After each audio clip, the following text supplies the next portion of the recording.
turma, eu sou o professor Souto. Vamos continuar com a aula 61, parte de física térmica, termodinâmica, que envolve força, envolve pressão, as grandezas área, pressão, volume e principalmente força, né? Dinâmica lembra força. Tanto é que na segunda lei de Newton é princípio fundamental da dinâmica. Força resultante, massa vezes aceleração.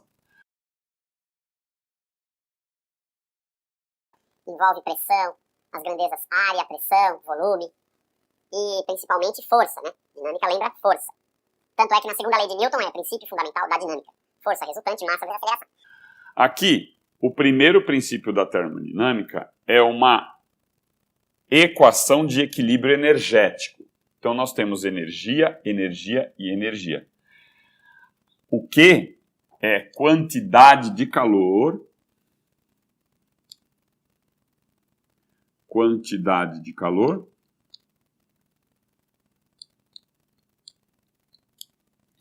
tanto o gás recebeu calor ou perdeu calor. Tem as duas situações, vamos analisar as duas possibilidades. Ou quando ele não troca calor com o meio externo também. Então tem a situação dele estar recebendo, dele estar perdendo, e na situação também de não trocar calor com o meio externo quando é um meio isolante, perfeitamente isolante, como um calorímetro, né? Na prática seria aí uma caixa de isopor. Aqui é o trabalho mecânico realizado. Então, eu vou escrever simplesmente trabalho. Trabalho mecânico. E o ΔU? O delta todo mundo lembra que é variação. Então, é variação da energia interna do gás. Variação da energia interna do gás. Tá? Esta energia interna, primeiro vamos começar daqui, é o seguinte: a velocidade linear, a velocidade V, que é a velocidade das moléculas ou das partículas do gás, essas velocidades são muito grandes. Então, a prioridade é a energia cinética, visto que também existe a energia potencial aqui dentro, tá bom? Das moléculas do gás. O que seria um gás ideal? Então, nós temos aqui. Um gás ideal é que quando você pode aumentar infinitamente a pressão, ele não vai mudar o estado físico, não vai ter reação química, ele continua com as mesmas propriedades físicas e químicas, alterando volume, pressão e temperatura. Aqui nós temos um êmbolo, conhecido como um pistão. Esse êmbolo, ele realiza movimento de subida ou descida ou simplesmente fica parado numa posição. Tá vendo? Essa representação aqui é de um massor. O massor é como se fosse um pezinho. Então você tem aqui um corpo de massa M, exatamente exercendo aí um peso sobre o gás, por exemplo, né? Nós temos aqui. Então, vamos falar primeiro da quantidade de calor. Então, vamos lá. Quantidade de calor. Se o gás recebe uma quantidade de calor, né, vamos dar uma situação em que ocorre o aumento da temperatura do gás. Tá? Ocorrendo o aumento da temperatura do gás, já vamos equacionar matematicamente isso, nós temos uma variação da energia interna. Então, a energia interna, ela está diretamente ligada à temperatura. Então, temperatura. Veja bem, se teve um aumento da temperatura, vai ter um aumento do ΔU. Tá? Então, vamos supor que ele recebeu calor. Recebeu calor, isso daqui é uma chama. Chama do fogo, tal. Bico de Bunsen, lá do laboratório de química. O gás reage com oxigênio, forma a chama. Aí, vamos supor que esse êmbolo suba. Então agora nós temos um movimento mecânico. Na hora que ele sobe, por exemplo, né, o que vai acontecer? vai ter um aumento do volume, tá vendo? Então você tem aqui o trabalho mecânico. Então o trabalho é o movimento do êmbolo. Agora vamos equacionar matematicamente isso. Então nós temos quantidade de calor. Então esse calor, por exemplo, aqui que ele recebeu, vai ser igual à soma do trabalho realizado, que o êmbolo subiu, mais a variação da energia interna, que está diretamente ligada à temperatura. Só lembrando que temperatura é medida de grau de agitação molecular. Então, quando você fala em temperatura, você lembra de velocidade e lembra da energia cinética, tá bom? Turma, então, vamos colocar uma situação inicial que o gás recebeu calor, tá? Então, o gás recebe calor de fora. E aí, nessa situação, ocorreu um aumento da temperatura e o êmbolo sobe. Certo? Então, o que aconteceu? Se o êmbolo subiu, nós temos aqui, olha, vejam bem, nós temos aqui, se o êmbolo sobe, uma força aplicada do gás no êmbolo. Tá? Então, o gás, ele realiza trabalho, porque ele empurra o meio externo. Se eu coloco apertando aqui o êmbolo, se o êmbolo estiver descendo, o gás estará recebendo o trabalho do meio externo, tá? É assim. Então, nesse caso, vamos colocar a primeira situação em que o êmbolo sobe, então o gás realiza trabalho. Então, vamos escrever aqui. É uma situação em que o gás realiza trabalho. Muito bem. Porque o gás empurrou o meio externo, certo? Houve uma expansão. O gás, o êmbolo sobe. E aí, peraí, vamos entender o que aconteceu então. Trabalho que vimos em aulas anteriores, é o produto da força pelo deslocamento. Certo? Só que aqui nós temos infinitas forças agindo. Olha lá a forcinha agindo. E numa determinada área. Então você tem aqui uma força, a força agindo numa determinada área, porque a força do gás, ela é aplicada, olha as forcinhas aqui, elas estão aplicadas em todos os pontos do recipiente, né? Então nós temos forças aplicadas, sempre perpendicular à superfície, tá? Sempre perpendicular à superfície. Se a superfície for curvilínea, na direção radial, que a gente vai estar falando também. Então aqui você tem as forcinhas lá. Então nós não podemos trabalhar com força, na verdade. Não é que não podemos, nós vamos trabalhar com pressão. Aí você lembra da fórmula da pressão? A pressão, na verdade, era o quê, turma? Era força sobre área. Tá certo? Então, na hora que eu for trabalhar, vou colocar desse lado aqui, a pressão. Pressão, então, é força sobre área. Vamos passar a área multiplicando? Então, sabemos aqui que força vai ficar como? A força vai ficar pressão vezes a área, certo? Vezes o deslocamento do êmbolo. Então, se o êmbolo sobe, esse é o deslocamento, por exemplo, do êmbolo, eu vou chamar de D. Então, veja bem. Então, o êmbolo sofreu um deslocamento. No lugar de força, eu coloco pressão vezes área. Tá? Muito bem. O que é, analisando esse desenho como um cilindro, vou agora apagar esse desenho, vou colocar no 3D para vocês verem o cilindro, para a gente entender o que significa área vezes deslocamento. Turma, se nós fizermos a conta, esse é o êmbolo, o gás empurrou o êmbolo para cima, o êmbolo ele sobe e ele desloca. Tem um deslocamento volumétrico aqui. Então, a área da base vezes o D, que seria a altura, a área da base vezes a altura é volume. No caso aqui, como nós temos o gás aqui, ó, veja bem, o êmbolo estava... Aqui é o recipiente inteiro. Né? O gás está aqui, ó. Tá? Então, o que aconteceu? Teve um aumento do volume, né? A gente tinha aqui um volume inicial e aqui um volume final, certo? Então, um volume final. Tínhamos um volume inicial, volume final. A área da base vezes a altura, aqui, na verdade, eu escrevo P...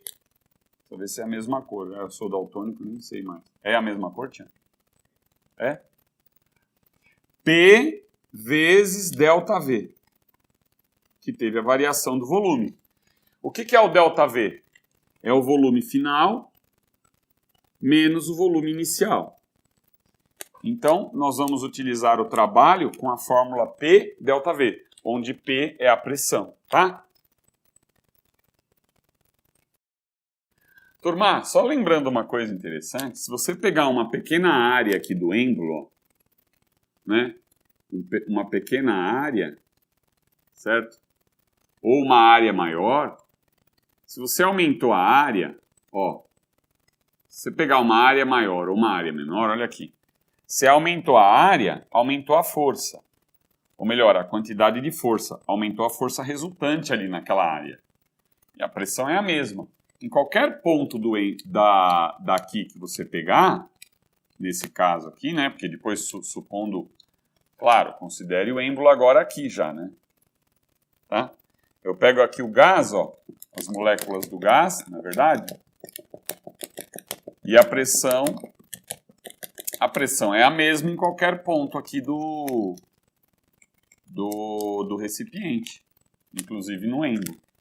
É como uma bexiga. Se você pegar uma bexiga, uma pequena área de 1 centímetro quadrado, a pressão é a mesma que na bexiga inteira. A pressão interna é a mesma. Turma, colocando essa situação, problema aqui, ocorreu isso. Ocorreu que o gás recebe calor, então eu represento o Q entrando no gás. Aqui você está vendo o gás numa situação inicial e depois numa situação final em que o êmbolo subiu, tá?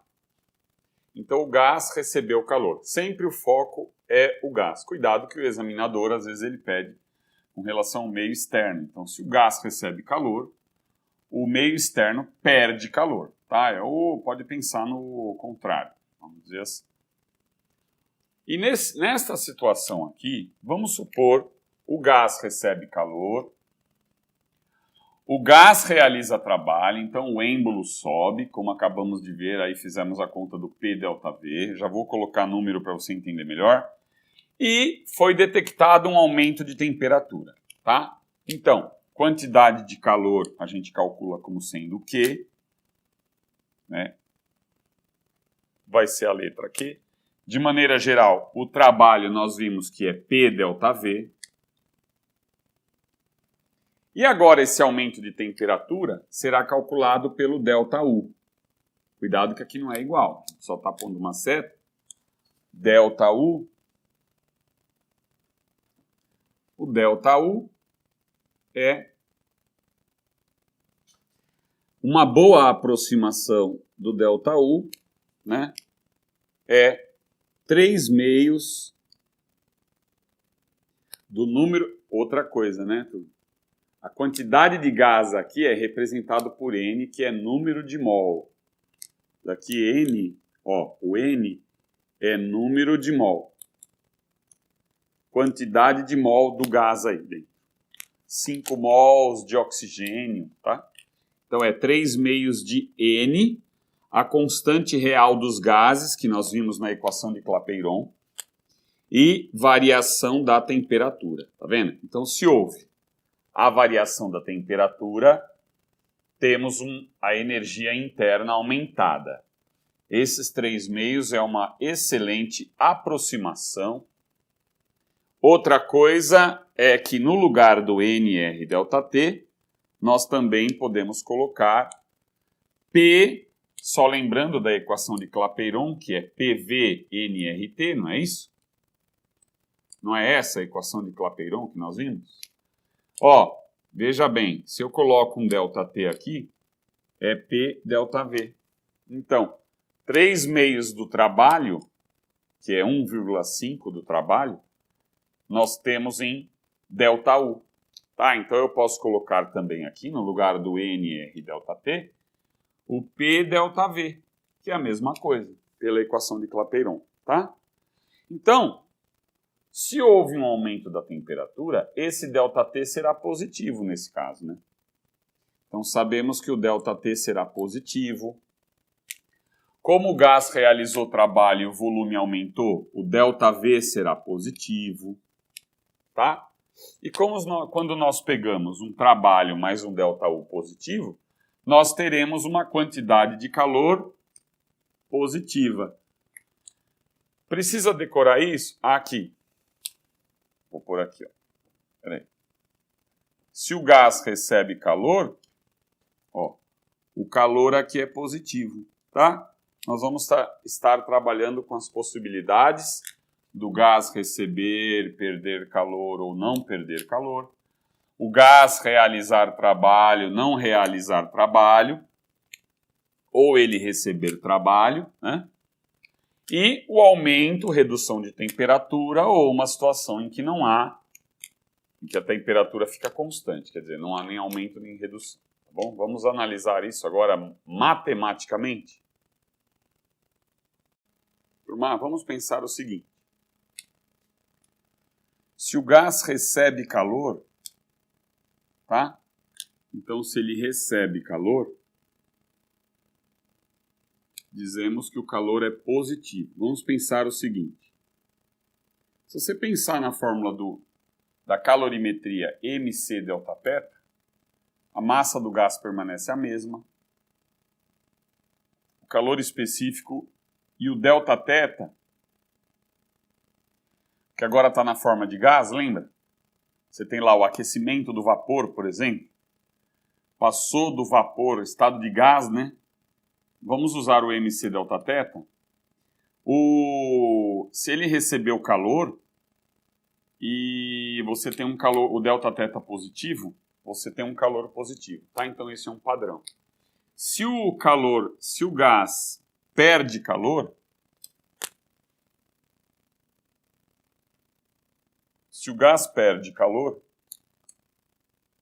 então se ele recebe positivo, se ele perde, sinal negativo.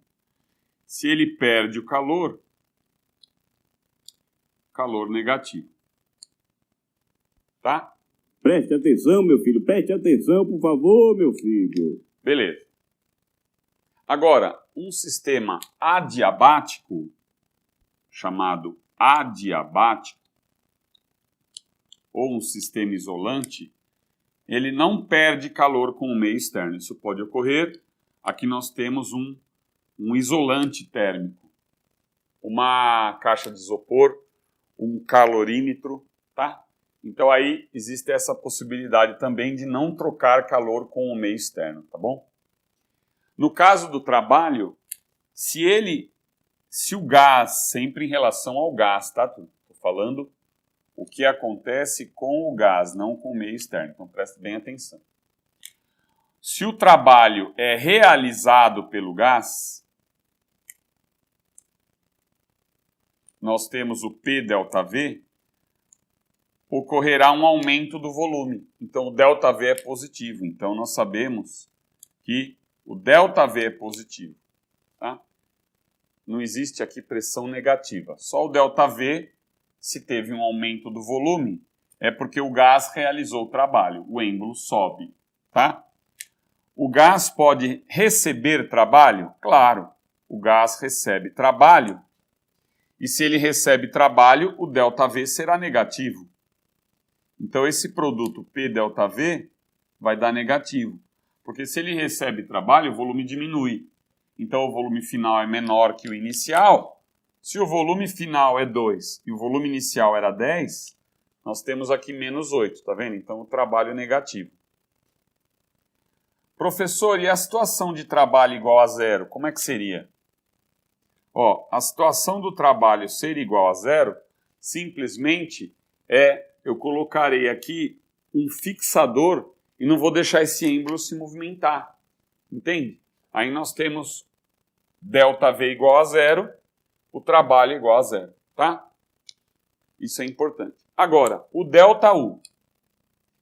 O ΔU é bem simples. Se nós tivermos um aumento de temperatura, um aumento da temperatura, então nós temos um ΔU positivo. Por quê? Da fórmula do ΔU, você lembra que é NR∆T. Então, se teve um aumento de temperatura, o ΔT é positivo. Se tivermos uma redução da temperatura, queda de temperatura, ΔU será negativo. Aqui o ΔT é negativo porque a temperatura final é menor que a inicial.